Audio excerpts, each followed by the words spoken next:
If you're making any delicious, long-cooked braised dishes this fall, you're gonna wanna make this coleslaw to go with it. It's a spicy pineapple slaw that we originally developed to go with tacos, but I think it goes great with any of those long-simmered fall recipes like a pork shoulder or a pot roast or a brisket, anything like that. It gives it a really nice, bright, fresh flavor. I'm cutting up 3 carrots into very thin slices. You could also cut this into julienne if you want, or even grate it. And add that to 5 cups of shredded cabbage. I've already shredded my cabbage. If you're the kind of person who likes to buy your cabbage shredded, I mean, you should be happy I'm not there with you, because I'd probably yell at you, but this is a spicy cabbage slaw, so it has 2 jalapenos in it. And you can certainly remove the seeds for less heat. Sometimes they're extremely, extremely spicy, and sometimes they basically taste like bell peppers, so you really should taste them.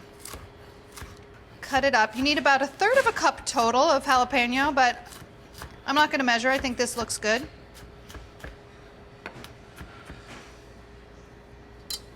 Into your bowl. What else? What else? Pineapple. So it's a spicy and sweet coleslaw, and I'm using pineapple. We did develop it to go with tacos, and it's a really nice flavor profile with pork or fish or even chicken. I like a combo of really, really spicy and a little hit of like acidic sweetness. Yum, you guys, so good. I'm not removing the core of my pineapple. You can if you want to.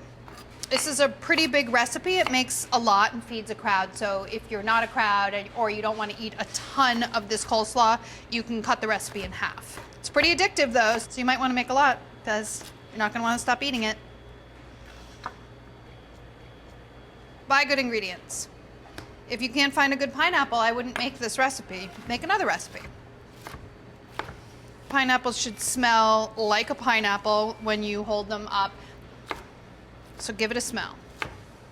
And if you can't smell, ask somebody else to do it for you.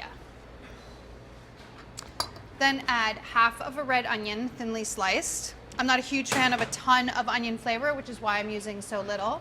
And then this is 1/2 cup of cilantro and about 1/4 cup of mint.